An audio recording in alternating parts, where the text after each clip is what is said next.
Hello मेरे प्यारे बच्चों। तो कैसे हैं आप लोग। मैं हूं रोहित चौहान, आपका अपने प्यारे से यूट्यूब चैनल फिजिक्स हाउस में तहे दिल से स्वागत करता हूं बच्चों। ठीक है, तो चलते हैं हम लोग अपने टॉपिक की ओर। तो आप लोग नोट्स और पेन लेकर बैठ जाइए ताकि नोट्स भी बनाइए। देखिए बच्चों, आज हम बात करने वाले हैं आवेश की तरफ। आवेश क्या होता है इसके बारे में पहले हमें ये पता होना चाहिए कि कोई भी परमाणु किन किन कणों से मिलकर बना है। तो बच्चों, ये जो कोई भी परमाणु होता है, परमाणु के मुख्यतः तीन कण होते हैं। एक होते हैं इलेक्ट्रॉन, एक होते हैं प्रोटॉन, एक होते हैं न्यूट्रॉन। देखिए, जो इलेक्ट्रॉन होता है यह एक ऋण आवेशित कण होता है, और जो प्रोटॉन होता है यह एक धन आवेशित कण होता है, और न्यूट्रॉन न्यूट्रॉन पर बच्चों कोई आवेश नहीं होता। बच्चों यहां से आप ध्यान दीजिए, इन पर थोड़ा सा चर्चा करिए। इलेक्ट्रॉन को ऋण आवेशित कहा जा रहा है, प्रोटॉन को धन आवेशित कहा जा रहा है, ठीक है, और न्यूट्रॉन को उदासीन। बच्चों थोड़ा इनमें थोड़ा सा आप थोड़ा देखिए से, ऋण आवेशित मतलब कि इलेक्ट्रॉन के ऊपर ऋण आवेश है। अच्छा, प्रोटॉन के ऊपर धन आवेशित, प्रोटॉन के ऊपर धन आवेश है। लेकिन बच्चों यहां से मुझे ये आंसर नहीं मिल पा रहा है कि आवेश क्या है।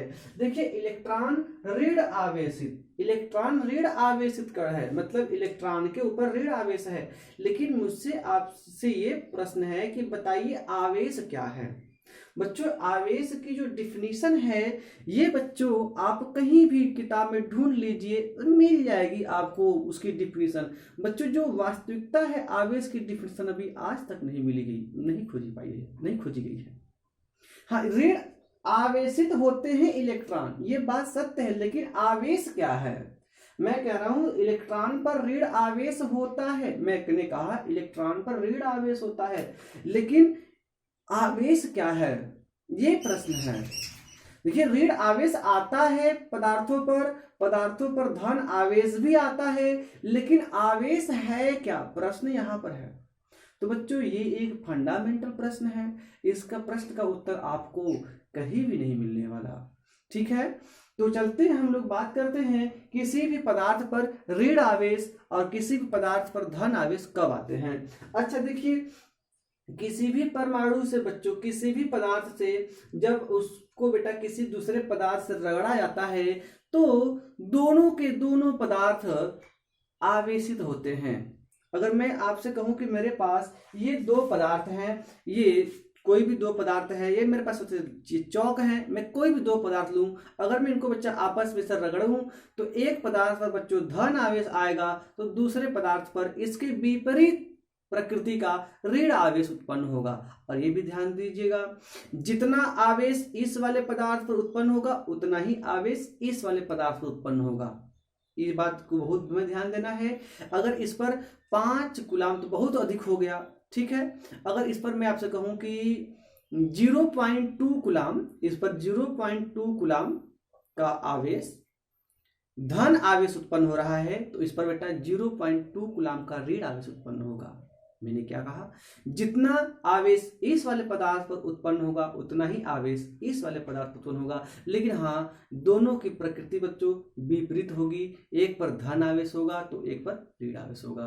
तो मेरे ख्याल से आप लोग इस बात को समझ गए हैं। तो देखते हैं, हम लोग आगे चलते हैं, क्या बात है आगे। हम लोग आवेश को बात करते हैं भाई। तो देखिए, तो किसी भी परमाणु से अगर आप रगड़ करते हैं बच्चों, किसी भी परमाणु पर अगर किसी भी पदार्थ पर अगर आवेश उत्पन्न होता है तो वो आवेश उनके परमाणु से इलेक्ट्रॉनों की कमी या इलेक्ट्रॉनों की अधिकता के कारण उत्पन्न होता है। मैंने क्या कहा, मेरी बात को ध्यान सुनिएगा। मैंने कहा किसी भी पदार्थ से, किसी भी पदार्थ के ऊपर आवेश तभी उत्पन्न होता है जब उस पदार्थ के ऊपर कोई इलेक्ट्रॉन बाहर से आकर बैठ जाए या उस पदार्थ से कोई इलेक्ट्रॉन निकलकर बाहर चला जाए। बात आई समझ में। देखते हैं, अगर मैं आपसे कहूं कि ये कोई पदार्थ है बच्चों, ये देखिए ध्यान से, ये कोई पदार्थ है, इस पदार्थ से अगर इलेक्ट्रॉन बाहर निकल गए बच्चों तो इस पदार्थ के ऊपर इलेक्ट्रॉन की कमी हो गई, तो किसकी अधिकता आ जाएगी बच्चों, प्रोटॉन की अधिकता होगी। अच्छा हाँ, किसी भी पदार्थ में, पहले बात को ध्यान दीजिए आप, किसी भी पदार्थ में इलेक्ट्रॉन और प्रोटॉन की संख्या बराबर होती है। वह पदार्थ विद्युत उदासीन होता है, उस पदार्थ पर कोई आवेश नहीं होता।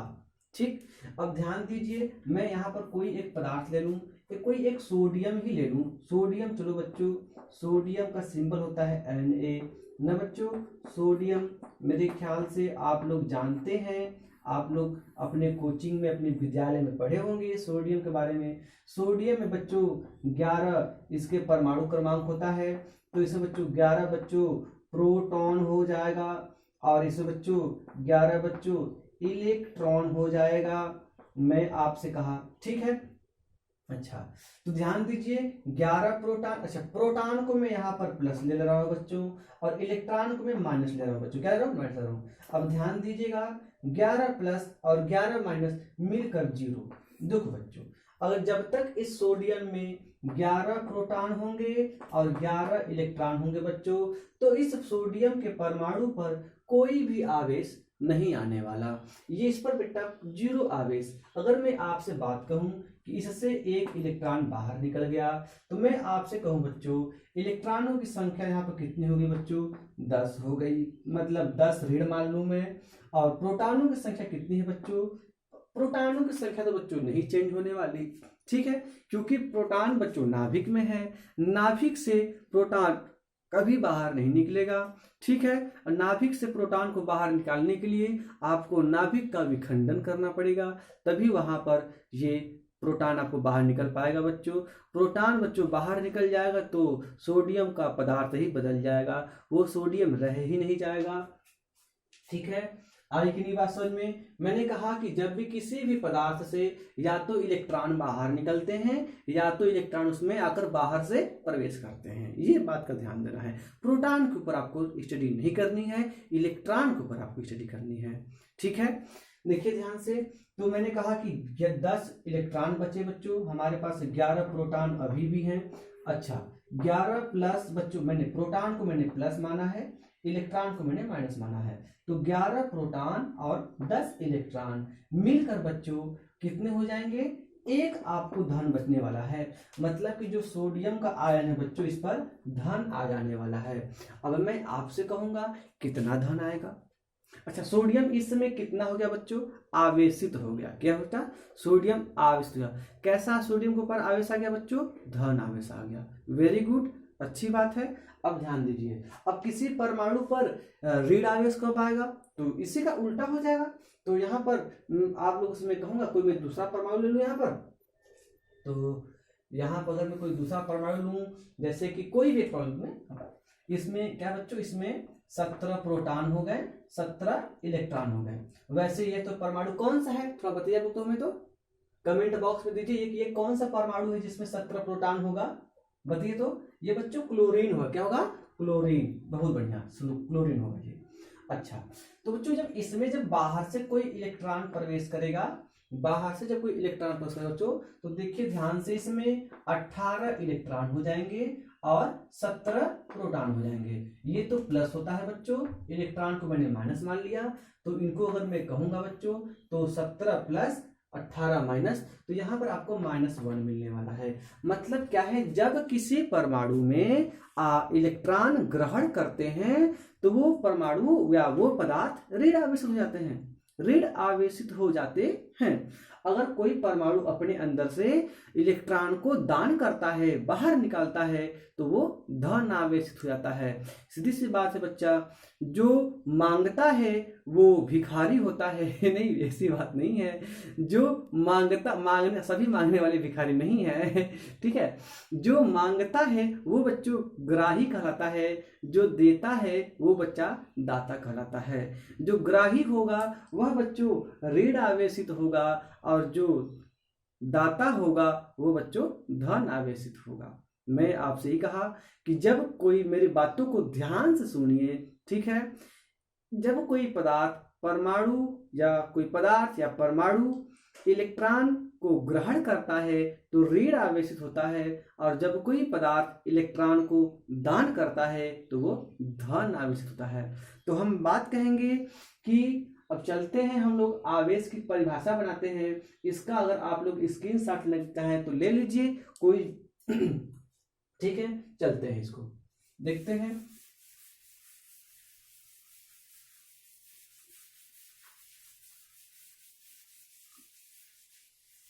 देखिए चलते हैं भाई, चलते हैं कि आवेश की परिभाषा क्या है। तो यहां से हम लोग आवेश की परिभाषा बनाएंगे बहुत ही सिंपल से वर्ड में। आवेश किसी पदार्थ का वह गुण है जो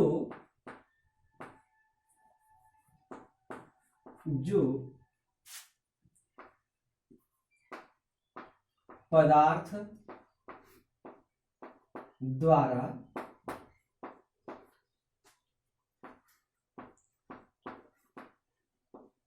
इलेक्ट्रॉन को ग्रहण करने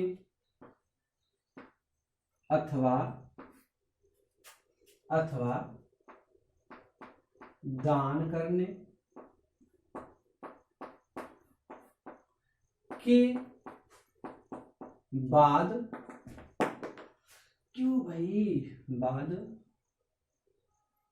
प्रकट होता है, प्रकट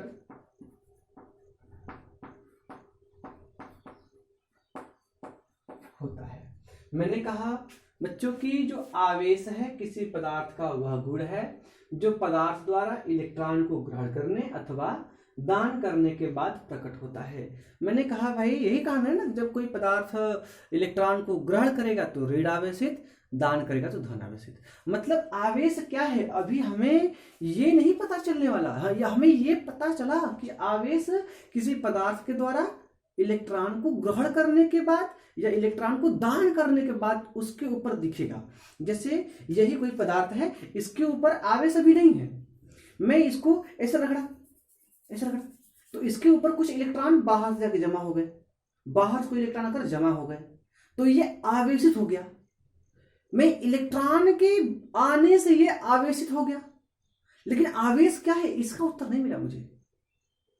इस पदार्थ से कोई इलेक्ट्रॉन मान लो बाहर निकल गए तो इसके ये आवेशित हो गया। कैसा आवेशित होगा? धन आवेशित। तो इसके अंदर से इलेक्ट्रॉन के बाहर निकलने के बाद इसके ऊपर आवेश आ गया, लेकिन आवेश है क्या मैं नहीं जानता। ये अभी आज तक इस बात की पुष्टि नहीं कि आवेश क्या है। हाँ ये पता है कि इलेक्ट्रॉन के निकलने के बाद, इलेक्ट्रॉन के आने के बाद उसके ऊपर आवेश आ जाता है, लेकिन आवेश क्या है ये नहीं पता। सोचिए ध्यान से, बहुत ही इंटरेस्टिंग बात है बच्चों, कोई बताएगा नहीं जल्दी आपको, ठीक है। तो चलते हैं हम लोग देखते हैं आगे। तो मैं आपसे कहूं कि जो आवेश होता है बच्चों, अच्छा यहां पर हम लोग बात करते हैं आवेश के प्रकार। अच्छा ठीक, उसके पहले मैं आवेश की मात्रा की बात करूं। आवेश की मात्रा, देखिए बच्चों जो आवेश की मात्रक होती है वह बच्चों होता है आवेश, अरे कूलाम, क्या बच्चों? कूलाम, ठीक, ओके। देखिए कूलाम को हम लोग हिंदी अंग्रेजी में सी लिखेंगे, क्या लिखेंगे? सी लिखेंगे। अच्छा आवेश को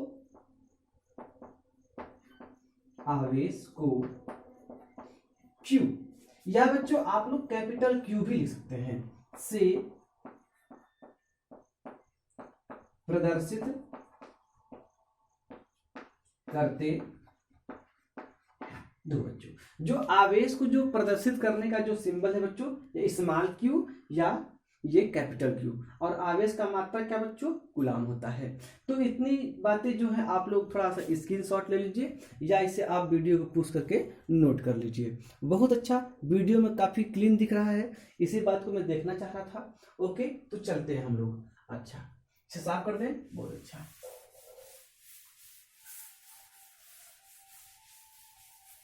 अब देखो बच्चों हम लोग बात करने वाले हैं मैं आप लोगों से यही कहूंगा कि अगर आप लोग अगर नोट्स नहीं लिए हैं, अपना पेन नहीं लिए हैं, तो ये बहुत बड़ी गलती आप कर रहे हैं। आप अपने आप को धोखा दे रहे हैं और किसी को नहीं।